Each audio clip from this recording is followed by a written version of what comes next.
బీటీపీఎస్లో శ్రమ దోపిడీపై ధర్నా. బీటీపీఎస్లో కాంట్రాక్ట్ కార్మికులపై జరుగుతున్న శ్రమ దోపిడీ, అమలు కాని కార్మిక చట్టాలు, పెండింగ్ వేతనాల సమస్యలపై సిఐటియు ఆధ్వర్యంలో కార్మికులు ఆందోళన చేపట్టారు. ఉదయం 7 గంటల నుంచి మధ్యాహ్నం 12:30 వరకు బీటీపీఎస్ ప్రధాన గేటు ముందు కార్మికులు ధర్నా నిర్వహించారు. సిఐటియు జిల్లా అధ్యక్షులు కేర్ బ్రహ్మచారి మాట్లాడుతూ, బీటీపీఎస్లో కార్మిక చట్టాల ఉల్లంఘనలు యథేచ్ఛగా జరుగుతున్నాయని, కనీస వేతనాలు అమలు కావడం లేదని తెలిపారు. జియో నంబర్ 11, జియో నంబర్ 60 ప్రకారం వేతనాలు చెల్లించాల్సి ఉన్నప్పటికీ వాటిని పాటించడం లేదని విమర్శించారు. ప్రతి నెల మొదటి వారంలో జీతాలు చెల్లించాలనే నిబంధన ఉల్లంఘించారని, యాజమాన్యం కాంట్రాక్టులకు మద్దతు ఇస్తూ కార్మికులకు నష్టం కలిగిస్తుందని ఆరోపించారు.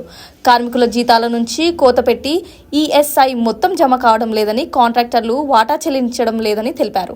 చాలా మంది కార్మికులు పీఎఫ్ అమలు కావడం లేదని, భద్రతా పరికరాలు సరైన విధంగా ఇవ్వడం లేదని అన్నారు. వేతనాలు బ్యాంక్ ద్వారా చెల్లించకపోవడం, సమస్యలు ప్రశ్నించిన కార్మికులపై వేధింపులు, అక్రమ తొలగింపులు జరుగుతున్నాయని నాయకులు పేర్కొన్నారు. ప్రతి నెల మొదటి వారంలో జీతం, కార్మికులందరికీ నాణ్యమైన బూట్లు, హెల్మెట్లు, కార్మికులందరికీ నాణ్యమైన బూట్లు, హెల్మెట్లు, కార్మికుల ఐక్యత, కార్మికుల ఐక్యత. తీసుకెళ్ళడానికి సీగా రెడీగా ఉన్నారు. దీనిలో లీడర్లు అయినటువంటి 4 వ్యక్తులు సీఆర్ ఛాంబర్స్తో కలిసి మాట్లాడతారు. ఆ డిస్కషన్ అయిన తర్వాత ఫైనల్ అవుతుంది. అందరూ వచ్చారు. సార్ వాళ్ళు మన డిమాండ్స్ ఏదైతున్నాయో అవి మన జిల్లా అధ్యక్షులు వారు అదేవిధంగా ఇద్దరు కలిసి సార్కి ఇస్తారు.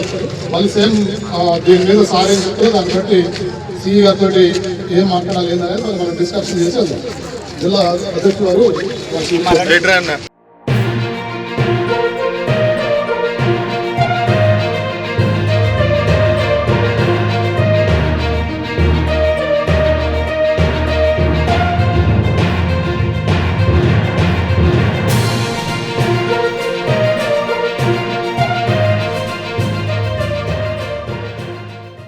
లైక్ చేయండి, షేర్ చేయండి, సబ్స్క్రైబ్ చేయండి. మరిన్ని వీడియోల కోసం బెల్ సింబల్ పై క్లిక్ చేయండి.